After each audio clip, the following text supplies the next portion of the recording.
The House Intelligence Committee on Friday made public a Republican memo that questions the issuance of a FISA warrant for surveillance of former Trump campaign aide Carter Page. The main point of the memo is this: the public's faith in the FISA process, and the court's protection of individual rights, is necessarily dependent on the government's production to the FISC court of all material and relevant facts, including information potentially favorable to the target of the FISA application that is known by the government. In the Carter Page case, the memo suggests that the FISA warrant application was improper because material and relevant information was omitted.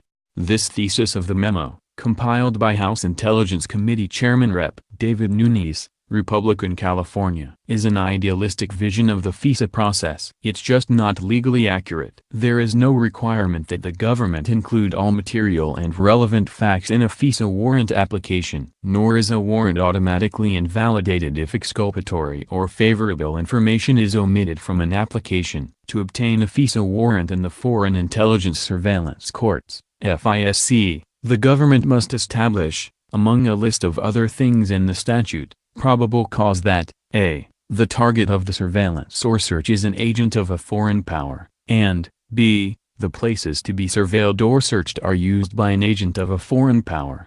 This probable cause standard is different, and lower, than the same standard in typical criminal cases. A criminal warrant application requires a probability that a person has committed a crime. FISA only asks if it's likely that a target such as Page is an agent of a foreign power. The FISC process, like the one used to obtain the Page surveillance order, is both in camera, secret, and ex parte, one-sided. The application is prepared by the executive branch. The target or defendant has no say. Indeed, the target usually has no idea it's happening. In that sense, all the information that goes into a FISA application is biased, in favor of the executive branch members making the application. It's designed that way by statute. This raises a constitutional question: what if all the secret, unchallenged information that supported issuance of a FISA order was incomplete, biased or outright false?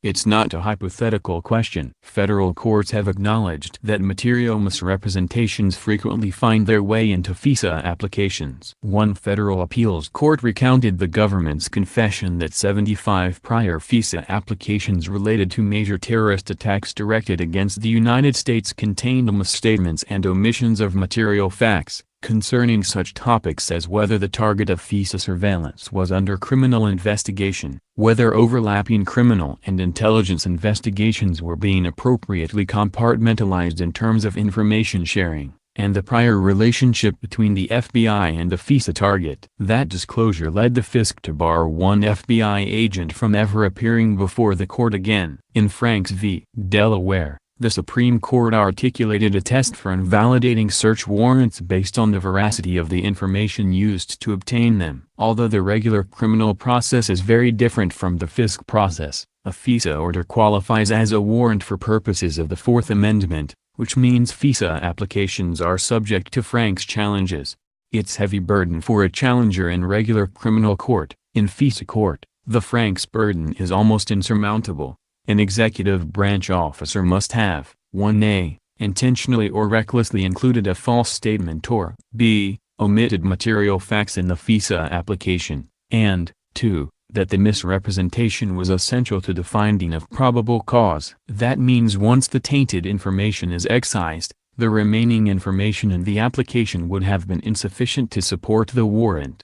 The memo alleges the government omitted facts about Christopher Steele, a former British spy, and his anti-Trump dossier in the FISA applications for Page. Omissions in an application, without more, will not invalidate FISC orders. In fact, omissions from the warrant application are less constitutionally problematic than affirmatively false statements. The omitted facts must be so significant that including them in the application would have defeated the probable cause determination. An omission that is just potentially relevant or favorable does not automatically invalidate the FISA order. The memo alleges the Steele dossier was an essential part of the FISA application. That could satisfy the Franks requirement that it was necessary to the probable cause finding. But, to complete a Franks challenge, it would also have to be intentionally or recklessly false. The fact that the dossier may have been biased is just not enough. In fact, Biased information is a hallmark of warrant applications. Confidential informants are often biased against the target. They have to supply damaging information about the target in order to get favorable treatment in their own criminal cases. A failure to disclose the backgrounds and biases of informants does not, by itself, establish a reckless disregard for the truth. In certain circumstances,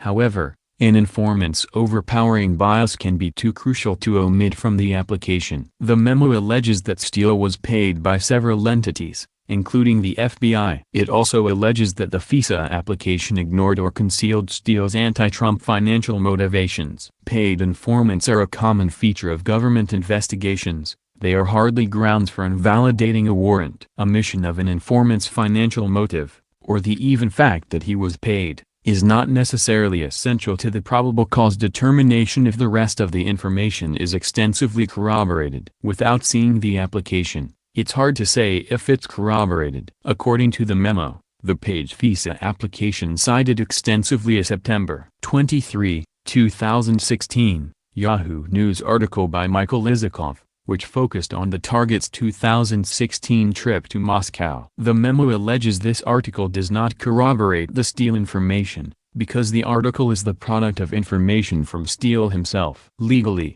this is only significant if both the article and the dossier are false, they were intentionally or recklessly included, and were necessary to a finding of probable cause. The memo doesn't outright claim that the information gleaned from the Steele dossier is and was recklessly used. It comes very close, calling it minimally corroborated and salacious and unverified. To attack a FISA order as unconstitutional under Franks, the information would have to be closer to demonstrably false. The memo also says that Deputy FBI Director McCabe's 2017 testified that no information would have been sought from the FISC without the Steele dossier information. The mere fact that the dossier might have initiated the government's curiosity about Page doesn't mean the FISA application itself was composed of recklessly false statements. The government frequently starts with dubious information which can spark curiosity, or lead to an investigation, where that information itself would fall short of establishing probable cause. As long as the rest of the information in the application met the requirements of FISA, what originally interested investigators about the target won't matter legally. Ultimately, it's possible that the Steele dossier information contained in the Page FISA application was completely false. If so, it's additionally possible that the government recklessly included the false statements in the application. Then, it's further possible that those falsities were essential to obtaining the FISA order. If all that's true, the FISA order might have been constitutionally infirm. But this just isn't clear from the Nunes memo alone. We'd need to see the FISA application. And under FISA, that almost never happens.